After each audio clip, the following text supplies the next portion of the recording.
আসলে আমি কি বলবো আমি বুঝতে পারতেছি না যে আমি কি বলবো কিংবা আমার কি বলা উচিত কিংবা কার কাছে যে বিচার দিব, কার কাছে গিয়ে অভিযোগ দিব, কার কাছে যে নিজের কষ্টের কথা জানাবো, দাবির কথা জানাবো। গতকালকে আমার মনে হয় না যে আমি সারা রাত আমি ঘুমাইছি, এবং আমি গতকাল রাতে আমার শেষ একটা পোস্ট ছিল যে আমার বাংলাদেশটা যেন খুব দ্রুত সুস্থ হয়ে যায়, আমি যাতে ঘুম থেকে উঠে একটা সুন্দর বাংলাদেশ দেখি। কারণ দিন শেষে আমি এখন না হয় আমি অন্য কাজকর্ম করে হচ্ছে আমার পরিবারকে চালাই, আমিও তো একটা সময় ছাত্র ছিলাম, আমিও তো একটা সময় বিশ্ববিদ্যালয়ে পড়াশোনা করছি, কলেজে পড়াশোনা করছি, স্কুলে পড়াশোনা করছি। গতকালকে সোশ্যাল মিডিয়ার চিত্র দেখে আমার কাছে মনে হয়েছিল যে আমরা আসলে কোথায় আছি, আমরা কোথায় যাচ্ছি। আমরা যে দিন শেষে একটা সুন্দর বাংলাদেশ গড়তে চাইছিলাম, একটা মেধাবীদের রাজ্য করতে চাইছিলাম, আমরা কি সেটা পারছি? আমরা কি সেই জায়গায় আছি? আমরা তো সেই জায়গায় নাই। কিন্তু একটাবার চিন্তা করেন তো, আসলে এই যে মেধাবীদেরকে বাদ দিয়ে কি আপনি কখনো সুন্দর একটা বাংলাদেশ গড়তে পারবেন? যদি আপনি মেধাবীদেরকে তার মেধার মূল্যায়ন না করেন, মেধাবীদেরকে যদি আপনি সম্মুখ অগ্র সারিতে আপনি যদি না রাখেন, তাহলে একটা সুন্দর বাংলাদেশ কি কেমনে হবে আমার বলেন তো? গতকালকে রাত্রে আমার ঘুম আসে না, আমার কাছে খারাপ লাগছে শুধুমাত্র একটা কারণে, মানে গতকালকে জাহাঙ্গীরনগরের বিশ্ববিদ্যালয়ের ভিডিওসগুলা বারবার হচ্ছে আমার নিউজ ফিডে আসতেছিল। আমি একটা পর্যায়ে আমি মোবাইল ফালাই দিছি, মানে আমি সোশ্যাল মিডিয়ায় ঢুকতেছিলাম না, কারণ আমি তো চাইলেও অনেক কিছু বলতে পারতেছি না, আমি তো চাইলেও অনেক কিছু জানাইতে পারতেছি না। আপনারা তরুণ, আপনাদের শক্তি সামর্থ্য, আপনারা অনেক কিছু করতে পারতেছেন, আমি চাইলেও আমার জায়গা থেকে অনেক কিছুই বলতে পারতেছি না। আমি আজকে সকালে উঠে যে সবচেয়ে হতাশজনক নিউজটা আমি দেখলাম, এই যে আইমান সাদিক, 10 মিনিট স্কুলের প্রতিষ্ঠাতা Aiman Sadiq, Bangladeshi start up company, তার সাথে 5 কোটি টাকা তাদেরকে যে স্পন্সর দেওয়ার কথা ছিল কিংবা ফান্ড দেওয়ার কথা ছিল, ওই চুক্তিটা বাতিল করছে। এবং হচ্ছে আপনার এই যে কি বলে আইসিটি মন্ত্রণালয় থেকেও দেখলাম যে এই বিষয়ে একটা ডিরেক্ট পোস্ট দেওয়া হয়েছে। তাহলে চিন্তা করেন, সে জাস্ট কি করছিল? অনেকদিন সে চুপ ছিল, যখন ঢাকা বিশ্ববিদ্যালয় রক্তাক্ত হইল সে জাস্ট একটাই পোস্ট দিছে তার সোশ্যাল মিডিয়ায়, কোনো লেখা না, জাস্ট একটা ছবি যে আমার বিশ্ববিদ্যালয় রক্তাক্ত কেন। সাথে সাথে কি হইল? তার ফান্ড ক্যান্সেল হয়ে গেল। এটা তো তার প্রতিষ্ঠান, তার ব্যবসা, কিংবা এটা হয়তো তার রুটি রুজির জায়গা, আমি জানি না, যেহেতু ওনার সাথে আমার ব্যক্তিগতভাবে কোনো পরিচয় নাই। কিন্তু আমি যখন গতকালকে নিউজ ফিডের প্রত্যেকটা পোস্টে আমি দেখতেছিলাম যে কি সাধারণ শিক্ষার্থীর এমনি করে কুকড়ে আছে, তার পুরো শরীর দিয়ে রক্ত পড়তেছে, আমরা তো এই বাংলাদেশ দেখতে চাই না।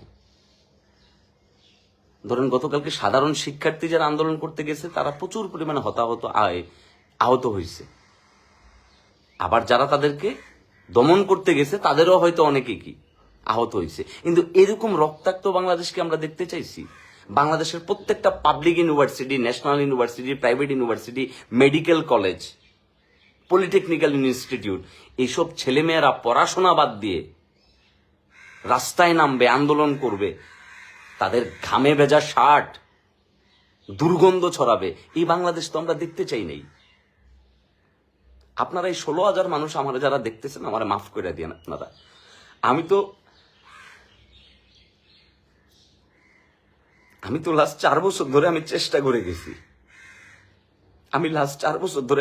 করে গেছি, যে যখনই আমি কোথাও কোনো চুরি দেখছি, কোনো অন্যায় দেখছি, আমি চেষ্টা করছি আমার জায়গা থেকে প্রতিবাদ জানানোর। কারণ আমার কাছে এর চাইতে বড় আর কোনো শক্তি নাই, এর চাইতে বলার কোনো কিছু নাই। গতকালকে আমি আমার সোশ্যাল মিডিয়ার আমার আইডি তো আমি অনেক পোস্ট দিছি। আমি একটা সময় বিশ্ববিদ্যালয়ে যখন আমি ছাত্র রাজনীতির সাথে যুক্ত ছিলাম, আমার অনেক ভাই ব্রাদারদের সাথে এখন এসে আমার হয়তো মতের বিরোধ হচ্ছে, কিন্তু কারণ দিন শেষে আমি তো একটা আলাদা মানুষ, আমার একটা আলাদা চিন্তা আছে, আমার একটা আলাদা ফিলোসফি আছে, আমি তো চাইলেও সেটার বাইরে যাইতে পারবো না। আমি তো আসলে দিন শেষে আমি কারো কাছে দায়বদ্ধ না, মানে আমাকে আমার পরিবার চালাইতে হয় আমার পরিশ্রম করে, আমি পরিশ্রমের বাইরে আমি চাইলেও যাইতে পারি না। আমার কাছে কোনো আলাদিনের চেরাগ নাই যে আমি একটা ঘষা দিলে কোনো জিন চলে আসবে, আইসাকে আমার ইচ্ছাগুলো পূরণ করবে, আমাকে লাখ লাখ টাকা দিবে। আমার লাইফটা নট কাপ অফ টি, আমার লাইফটা কষ্টের, আমার লাইফটা সংগ্রামের, আমার লাইফটা পরিশ্রমের, আমার লাইফটা স্ট্রাগলের। আমি জাস্ট পার্সোনালি একটা জিনিসই চাইছি যে এই বাংলাদেশটা সুন্দর থাকুক, এই বাংলাদেশটা ভালো থাকুক। আমি জাস্ট একটা জিনিসই চাইছি, আমি আর কোনো কিছু চাই নাই। আমার জাস্ট একটাই চাওয়া। আমার খারাপ লাগে কেন? কারণ আমি যখন এই পাবলিক বিশ্ববিদ্যালয়ে পড়াশোনা করছি, এখানে কিন্তু পাবলিকের ট্যাক্সের টাকায় আমি পড়াশোনা করছি। একটা শ্রমিকের ঘাম জড়ানো ট্যাক্সের টাকায়, ভ্যাটের টাকায় আমি পড়াশোনা করছি। এখন আমি যদি দিন শেষে তাদের কথাগুলো বলতে না পারি, তাদের হয়ে যদি আমি দালালি করতে না পারি, তাহলে আমি আর এই দেশে থেকে কিংবা এই দেশে আমার পড়াশোনাটা করে, রাষ্ট্র আমাকে যে সুবিধাটা দিছিল পড়াশোনা করার জন্য, ওই পড়াশোনা করে আমার লাভটা কি হইল?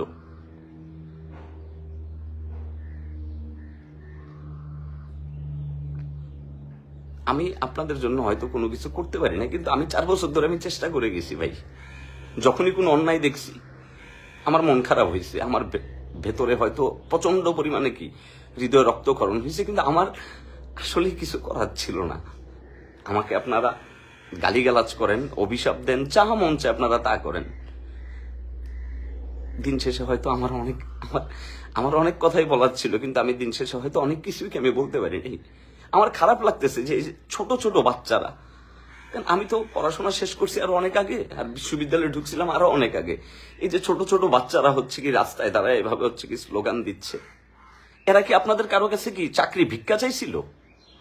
এরা কেউ বলছিল যে আমাকে প্রশ্নপত্র দেন, আমি চাকরিতে বসি? এখন আপনি এইটা বলতে পারেন যে যেসব ছেলে মেয়েরা রাস্তায় আন্দোলন করছে, এরা প্রত্যেকেই কি সরকারি চাকরি পাবে? কিন্তু না, হ্যাঁ, এরা পাবে না।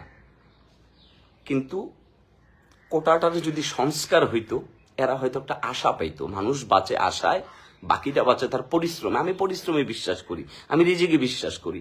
2018 সালে যখন কোটা আন্দোলন হয়, আমাদের প্রাইম মিনিস্টার কিন্তু চাইলে তখন এটা সুন্দর একটা সমাধান দিতে পারতো। তাইলে হয়তো গতকালকের যে 15 জুলাই যে কালো দিন আমরা দেখছি, এটা আমাদের কারোর জন্যই ভালো ছিল না। হয়তো ওই দিনটা আমাদের দেখতে হইতো না, যদি আমরা একটু বিবেক বুদ্ধি খাটায়া যদি 2018 সালে সবাই বসে সুন্দর করে একটা সুন্দর সমাধানের দিকে যদি আমরা যাইতাম, তাইলে হয়তো আজকে কারো মায়ের বুকের ছেলের হয়তো শরীর থেকে রক্ত ঝরতো না, তাকে হয়তো চিৎকার করে কান্না করতে হইতো না, তাকে হয়তো রাষ্ট্রের কাছে আহাজারি করতে হইতো না। এরা সবাই আপনাদেরই সন্তান, বিশ্বাস করেন। এই ছেলেগুলাই কিন্তু বাংলাদেশ, এই ছেলে মেয়েগুলা যারা আছে এরা বাংলাদেশ। আমরা সবাই আসলে কেমন যেন একটা ভুল স্বর্গে আছি। আমরা এক পক্ষ আন্দোলন করতেছি, আরেক পক্ষ তাদেরকে প্রতিহত করতেছি, কিন্তু এই দুই পক্ষই কিন্তু আমরা ছাত্র।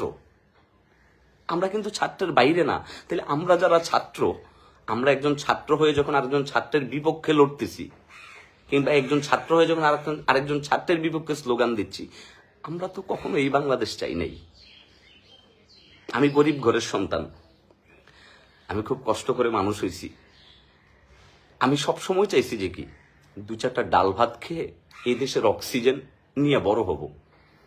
আমার বাচ্চাটা যখন বড় হবে, যদি আমার কখনো বিয়ে হয় কিংবা আমার যদি কখনো বাচ্চা হয়, আমার বাচ্চার আমি আমার দেশের ইতিহাস, সংস্কৃতি, কালচার, রাজনীতি, অর্থনীতি, জ্ঞান, বিজ্ঞান, রিসার্চ, এসব নিয়ে আমার বাচ্চারা আমি শিক্ষা দিব যে দেখো আমার দেশের এই হচ্ছে ইতিহাস, আমার দেশের এই হচ্ছে ঐতিহ্য। কিন্তু আমরা তো এই বাংলাদেশ চাই নাই। আমরা চাই নাই। এদেশের প্রত্যেকটা ছেলে রাত্রে ঘুমাইতে যায় দেশ ছাড়ার স্বপ্ন নিয়ে। প্রত্যেকটা ছেলে বুকের ভেতর একটা চাপা কষ্ট রেখে তারা জানান দেয় যে ইস, আমি যদি দেশটা ছেড়ে চলে যেতে পারতাম। গতকালকে আমার শেষ পোস্ট কিন্তু এটাই ছিল। আমি কিন্তু এইভাবে বলছিলাম ডিরেক্ট যে আল্লাহ যদি আমার কখনো তৌফিক দেয়, আমার যদি কখনো সামর্থ্য দেয়, আমি দেশটা ছেড়ে চলে যেতে চাই। প্রয়োজনে লেবার ভিসায় আমি চলে যাব। এখন আমি গেলে হয়তো আমি অমেধাবী, আমার কোনো মেধা নাই, আমার কোনো যোগ্যতা নাই। সোশ্যাল মিডিয়া এসে 2-1টা কথা বলা ছাড়া আমার আর মনে হয় কোনো যোগ্যতা নাই আমার কাছে, যতটুকু মনে হয়। কিন্তু আমি যদি লেবার ভিসায় দেশের বাইরে চলে যাই, ওখান থেকে ইনকাম করে যে 2টা পয়সা আমি দেশে পাঠাবো, একজন রেমিটেন্স যোদ্ধার কাতারে আমি পড়বো। আমার দেশে যে হাজার হাজার রেমিটেন্স যোদ্ধা, লাখ লাখ রেমিটেন্স যোদ্ধা, আমরা তো তাদেরকেও সম্মান দিতে পারি নাই, তাদেরকে ইজ্জত দিতে পারি নাই। করোনার সময় দেখলাম তো দেশের সিস্টেমকে নিয়ে গালিগালাজ করতেছে, অথচ এই রেমিটেন্স যোদ্ধাদের পয়সায় আমার দেশের অর্থনীতির চাকা সচল। আর এই যে তরুণ মেধাবীদেরকে দেখতেছেন, কোমলমতি শিশুরা যারা রাস্তায় নামছে, এরা আগামীর বাংলাদেশ। এরা যদি এদের ন্যায্য অধিকার, ন্যায্য দাবিটা যদি না পায়, এদের ঘর থেকে আবার যে সন্তান হবে, যারা আগামীর বাংলাদেশে কি লিড দিবে, তারাও কিন্তু হতাশ হয়ে যাবে, তারা। তো এই কষ্ট আসলে কার কাছে দেখাবো, এই কষ্ট কার কাছে বলবো? দিন শেষে আমিও তো কোনো না কোনো মায়ের সন্তান, আপনারাও কোনো না কোনো মায়ের সন্তান। আমরা কেউ আসলে চাই নাই যে আমার দেশটা এরকম অসুস্থ হয়ে যাক, আমার দেশটা এরকম ডাস্টবিন আবর্জনা হয়ে যাক। আমরা কেউ চাই না। আমরা সবাই, বিশ্বাস করেন, আমরা সবাই চাইছি একটা সুন্দর বাংলাদেশ। আমরা চাই নাই যে কেউ কি পত্রিকার পাতায় আমার দেশকে নিয়ে দুর্নাম করবে। আমরা চাই নাই যে ইন্টারন্যাশনাল মিডিয়াগুলো যখন আমার দেশকে নিয়ে কভার করবে, আমরা চাই নাই যে কেউ আমাদের দেশকে নিয়ে নেগেটিভ কথাবার্তা বলবে। কিন্তু দেখেন, আমরা যে জায়গায় শিক্ষা দীক্ষা, জ্ঞানে, বিজ্ঞানে, মননে, সংস্কৃতিতে আমাদের আগায় যাওয়ার কথা ছিল, সে জায়গায় আমরা আগায় যাচ্ছি দুর্নীতিতে, চুরি বাটপারিতে। একটা পিয়ন যখন 200 কোটি টাকার মালিক হয়ে যায়, একটা ড্রাইভার যখন 400 কোটি টাকার মালিক হয়ে যায়,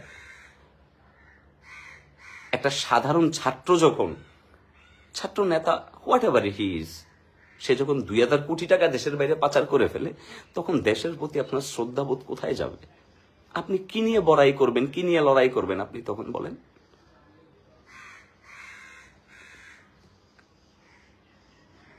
যারা দেশের জন্য যুদ্ধ করছে, যে 30 লাখ শহীদের কথা চিন্তা করেন, তারা আজকে কোথায়? তাদের খবর কারা নিচ্ছে? আমরা তো তাদের প্রতি শ্রদ্ধাটা কখনো কমাই নাই, কারণ তারা আমাদেরকে এই দেশটা উপহার দিছে। 1,47,000 বর্গ কিলোমিটারের এই মাটি আমাদেরকে উপহার দিছে। এখন এই মাটির গন্ধ যদি দিনকে দিন আমাদের কাছে বিষাক্ত হয়ে যায়, আমরা যারা তরুণ জেনারেশন আছি, আমরা তো খালি আপনাদের কাছে সুন্দর একটা জীবন ভিক্ষা চাইছি, আর তো কিছু চাই নাই। আমরা তো আর কোনো কিছু চাই নাই। আমরা জাস্ট খালি একটু সুন্দর করে ভালো থাকতে চাইছি। এখনো সময় আছে। আমার কাছে মনে হচ্ছে আপনারা ঊর্ধ্বতন মহলে যারা আছেন, আপনারা যারা একদম সুপ্রিম জায়গায় আপনারা আছেন, আপনারা সুন্দর একটা সমাধান দেন। আপনারা দেশটারে প্লিজ সবাই মিলে এইভাবে হচ্ছে কি আবর্জনার ভাগার বানায়েন না। এটা একজন সাধারণ নাগরিক হিসেবে, এই দেশের একজন সাধারণ খেটে খাওয়া মানুষ হিসেবে আমার দাবি, আমার প্রত্যাশা, আমার চাওয়া, আমার পাওয়া, আমার কাছে মনে হয়েছে যে মানে রাষ্ট্রের কাছে আমরা এইটুকু আবেদন করতে পারি যে আমাদেরকে একটা সুন্দর বাংলাদেশ দেন। আমরা আমাদের মেধা দিয়ে, আমাদের জ্ঞান দিয়ে, আমাদের প্রজ্ঞা দিয়ে, আমাদের বিচার বুদ্ধি বিবেচনা দিয়ে আমরা এই দেশটার জন্য ভালো কিছু করতে চাই। আমি যখন কোথাও সেবা নিতে যাই, আমাকে যখন ঘুষ দিতে হয়, আমাকে যখন দুর্নীতির শিকার হইতে হয়, তখন আমার দেশের প্রতি আমার আস্থাটা থাকে না, আমার বিশ্বাসটা থাকে না। আমি গতকালকে এই সকল কষ্ট মিলে কি আমি পোস্টটা দিয়েছিলাম যে কি যে আমার কাছে যদি কখনো সুযোগ থাকে, আমি তাহলে লেবার ভিসায় হইলেও দেশটা ছেড়ে চলে যেতে চাই। প্রয়োজনে লেবার ভিসায় দেশের বাইরে গিয়ে পরিশ্রম করে দেশের জন্য 2 টাকা রেমিটেন্স পাঠাবো, যেটাতে দেশের অর্থনৈতিক চাকা সচল হয়। কারণ আমার যদি কখনো বাচ্চা হয়, আর আমার বাচ্চা যদি বড় হয়ে আমার বলে যে কি আব্বা এটা কেমন বাংলাদেশ পাইলাম, আমি তখন এটার অ্যান্সার দিতে পারবো না। আপনারা যারা এই লাইভটা দেখতেছেন, আপনারা আবার মাফ করে দিন। আমার এটা ছাড়া বলার আর কোনো ক্ষমতা নাই, আর কোনো যোগ্যতা নাই। আমার আর কোনো যোগ্যতা নেই, বিশ্বাস করেন। আমরা এরকম দিন দেখতে চাই নাই। আপনারা যারা রাষ্ট্রের নীতি নির্ধারক আছেন, আপনাদের কাছে একটা হাত জোর করে মিনতি, আমরা কোনো রক্ত দেখতে চাই না, আমরা কোনো অবিচার দেখতে চাই না, আমরা কোনো অশাসন দেখতে চাই না। আমরা জাস্ট একটা জিনিসই চাই, যে একটা সুন্দর বুদ্ধিবৃত্তিক আলোচনার সাহিত্য, একটা সুন্দর আলোচনা সাপেক্ষে একটা সুন্দর সংস্কার, একটা সুন্দর বাংলাদেশ, একটা সুন্দর আলো, একটা সুন্দর শহর, একটা সুন্দর দেশ চাই। এই যে রাস্তায় যারা নামছে, এদের ভিতর কেউ তো বিজ্ঞানী হবে, কেউ তো সায়েন্টিস্ট হবে, কেউ রিসার্চার হবে, কেউ শিক্ষক হবে, কেউ নাম করা ফ্যাশন ডিজাইনার হবে, কেউ নাম করা ইঞ্জিনিয়ার হবে, কেউ নাম করা ডাক্তার হবে। তাহলে এই মেধাগুলা যদি আমরা অঙ্কুরে বিনষ্ট করে ফেলি, তাদের দাবিটার জন্য যদি তাদেরকে রাস্তায় নামতে হয়, এখানে অনেকেরই হয়তো কথার ফ্লোতে কথা ভুলভাল বলে ফেলে, অনেকে ভুলভাল কথাবার্তা বলে ফেলে। লাস্ট কয়েকটা দিন ধরে এগুলা নিয়ে অনেক কিছু হচ্ছে, কিন্তু আমরা অসুস্থ হয়ে যাচ্ছি। বিশ্বাস করেন, আমরা এগুলা নিতে পারতেছি না। আমাদের কেমন জানি মানসিকভাবে নিজেদেরকে অসুস্থ মনে হচ্ছে, যে আমরা কোথায় যাব, আমরা কার কাছে যাব, আমরা কার কাছে গিয়ে কি বলবো। যারা ছাত্র নেতা আছেন, আপনাদের নিজেদেরও কিন্তু উচিত ছাত্রদের হয়ে কাজ করা। আমি বিশ্ববিদ্যালয়ে 2টা দিন হইলেও কি আমি ছাত্রদের দাবিতে কথা বলছি, সুযোগ হয়েছে আমার কাছে। আপনারা যারা ছাত্র নেতা আছেন আপনারাও কিন্তু চাইলে সুন্দরভাবে সুন্দর আলোচনায়, তাইলে তখন জ্ঞানের বিকাশ হবে, তখন আলোচনা ফলপ্রসূ হবে যে জ্ঞান নিয়ে লড়াই হচ্ছে। বাংলাদেশের প্রত্যেকটা ইউনিভার্সিটিতে কলেজে হয়তো ডিবেটিং সোসাইটি আছে, বাংলাদেশ যে টেলিভিশন বিটিভি ওখানেও প্রত্যেক বছর বার্ষিক বিতর্ক প্রতিযোগিতা অনুষ্ঠান হয়। তাহলে এত বিতর্ক তর্ক কেন? যদি বুদ্ধির লড়াই না হয়, যুক্তির লড়াই যদি না হয়, আবেগে সবকিছু, আবেগটার এক পাশে বাদ দিয়ে বিবেকটা দিয়ে চিন্তা করেন যে আমরা কেউ কি আমরা এরকম এরকম সিচুয়েশন দেখতে চাইছি যে এক পক্ষ হচ্ছে নিজের ন্যায্য অধিকারের জন্য কি লড়াই করবে, আরেক পক্ষ তাকে কি প্রতিরোধ করবে? আমরা তো এই দিন দেখতে চাই নাই। আমরা শুধু একটা সুন্দর কি দেশ চাইছি, যে ছেলেমেয়েরা পড়াশোনা করবে, তার স্কলারশিপ নিয়ে দেশের বাইরে যাবে, দেশের বাইরে গিয়ে উচ্চশিক্ষায় শিক্ষিত হয়ে আবার দেশে আসবে, দেশে এসে কি তাদের দেশের মেধাটারে কাজে লাগাবে। ইতিহাস ঘাইটা দেখেন, যতগুলা উন্নত দেশ হইছে কেউ মেধারে বাদ দিয়ে হয় নাই, কেউ মেধারে বাদ দিয়ে হয় নাই।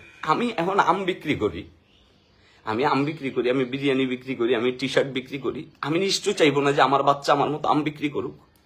আমি চাইবো যে আমার বাচ্চা এই দেশের সর্বোচ্চ বিদ্যাপীঠে পড়াশোনা করে সর্বোচ্চ মানুষ হোক, এবং তার যদি সুশিক্ষার জন্য, উচ্চশিক্ষার জন্য দেশের বাইরে যাইতে হয়, আমার যদি সেই সামর্থ্য থাকে, আমি তখন আমার বাচ্চারা দেশের বাইরে পাঠাবো। আইসা আমি আমার বাচ্চারা বলবো যে তুমি আইসা তোমার মেধাটারে দেশের কাজে লাগাও, দেশের যেখানে যেখানে সমস্যা আছে তুমি তোমার মেধাটাকে সেই কাজে লাগাও। আমরা তো সেই বাংলাদেশ চাইছি। তাইলে আমরা তো চাই নাই যে আমাদের বাচ্চারা এমনি করে নষ্ট হয়ে যায়। আমি না হয় আম বিক্রি করে আমার বাকি জীবন চলে যাবে, আমার বয়স এখন 30, আমি কোনো গভর্নমেন্ট সার্ভিসের জন্য ফিট না। সরকারি চাকরির জন্য যে বয়স দরকার আমার সে বয়সও শেষ। আমি চুপচাপ বসে থাকি না, আমার কাছে মনে হয়েছে আমার পড়াশোনা শেষ, আমার এখন যেটা করার দরকার, আমার কিছু একটা করতে হবে, আমি সেটা কিছু করার পেছনে আমি ছুটছি। আমি ভালো আছি আলহামদুলিল্লাহ, আল্লাহ আমাকে আপনাদের দয়ায় ভালো রাখছে। কিন্তু আমার বাচ্চারও তো আমি চাইবো না কখনো যে আমার বাচ্চা রাস্তায় হেঁটে হেঁটে আম বিক্রি করুক, আমার বাচ্চা রিক্সা চালাক, আমি তো সেটা কখনোই চাইবো না।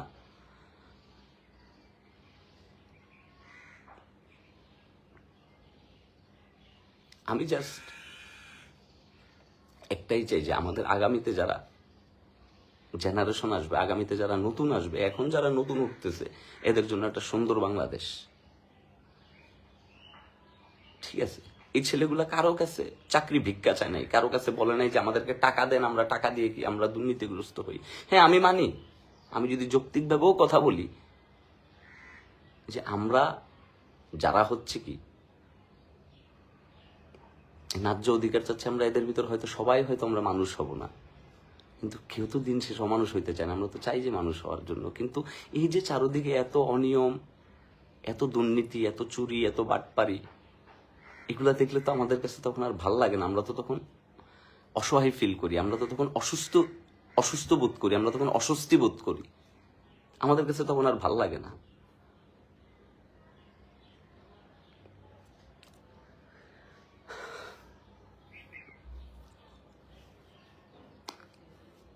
আমি ব্যক্তিগতভাবে আমি শামীম আহমেদ শুধু একটা সুন্দর বাংলাদেশ চাই, যেখানে সবাই সবার মতো করে থাকবে, সবাই সবার নাগরিক অধিকারগুলা পাবে, সবাই সবার মেধা দিয়ে নিজের যোগ্য স্থানে যাবে। পুরো পৃথিবীটাতে দেখেন মেধার কম্পিটিশন হচ্ছে। গুগল বলেন, মাইক্রোসফট বলেন, ইউটিউব বলেন, বিশ্বের বড় বড়, যেমন ধরেন আপনি আইটি সেক্টরের রাজধানী হচ্ছে সিলিকনকে বলা হয়। বিশ্বের প্রত্যেকটা সেক্টরে আপনি দেখেন মেধা ছাড়া কোথাও নাই। দিন শেষে মেধাকে দিয়ে একটা জাতিকে মূল্যায়ন করা হয়, মেধাকে দিয়ে একটা দেশকে মূল্যায়ন করা হয়, মেধাকে দিয়ে একটা দেশের শক্তিকে মূল্যায়ন করা হয়। আগের কালে যখন যুদ্ধ হইতো কি হইতো, চেষ্টা করতে একটা দেশের মেধাকে নষ্ট করে দেওয়ার জন্য।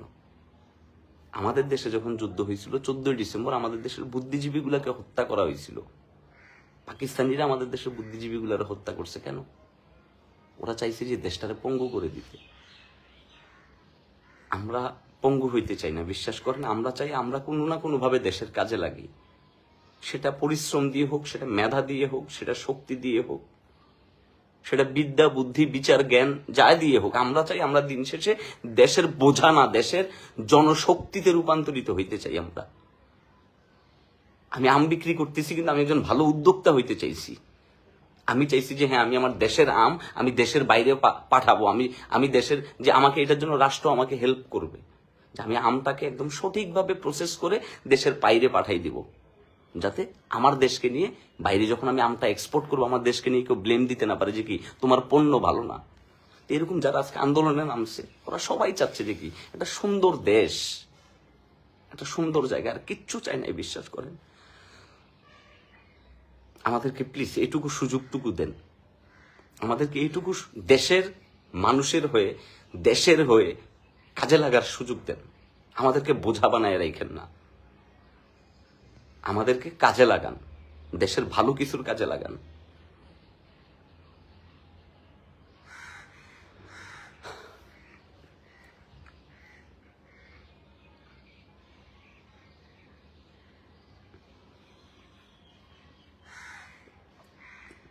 যাই হোক, আমি অনেকক্ষণ পাগলের মতো প্রলাপ বকছি আপনাদের সাথে। যদি আমার কোনো কথায় আপনারা কেউ কষ্ট পেয়ে থাকেন, আপনাদের কারো যদি খারাপ লাগে, আমার মাফ করে দিন। কিন্তু আমি এটুকু চেষ্টা করব যে যতদিন আমি বেঁচে আছি, আমি চোর বাটপারের বিরুদ্ধে আমি কথা বলে যাব। কারণ ওই চোর বাটপার একজন শ্রমিকের, একজন রিক্সাওয়ালার, একজন ভ্যানওয়ালার, একজন সিএনজিওয়ালার, কিংবা এই সমাজের সবচেয়ে উঁচু স্তরের মানুষের পয়সাগুলো সে যখন দেশের বাইরে পাচার করে, কিংবা অনৈতিক সুবিধা নিয়ে সে যখন নিজের পরিবার চালায়, নিজে চলে, এটা আমাদের কারো কাছে ভালো লাগবে না। আর দিন শেষে এটুকু শুধু বলবো যে নৈতিকভাবে যদি কি আপনার বিচার বুদ্ধি বিবেক খাটায় আপনার যেখানে সমর্থন দিতে মনে চায়, আপনি দিন শেষে তাদের পাশে থাকেন। আমার কাছে মনে হয়েছে এই ছেলে মেয়েগুলা কেউ ভুল করে নাই, এরা একটু ভালো থাকতে চাইছে, যেমনটা আমরা ভালো থাকতে চাইছি, আমি ভালো থাকতে চাইছি। আমাদেরকে রাষ্ট্রের বোঝা না বানায়া রাষ্ট্রের শক্তিতে রূপান্তরিত করেন, এটা আপনাদের সকলের কাছে আমাদেরকে অনুরোধ। আমি আম বিক্রি করতেছি ঠিক, কিন্তু আমি একজন ভালো উদ্যোক্তা হইতে চাই। সে মেডিকেল নিয়ে পড়াশোনা করতেছে, সে একজন ভালো ডাক্তার হইতে চায়, আমাদেরকে ওই কাজে লাগান, তাহলে আমার দেশটা হয়তো ভালো থাকবে। সবাই ভালো থাকবেন, সুস্থ থাকবেন। আসসালামু আলাইকুম রহমতুল্লাহ।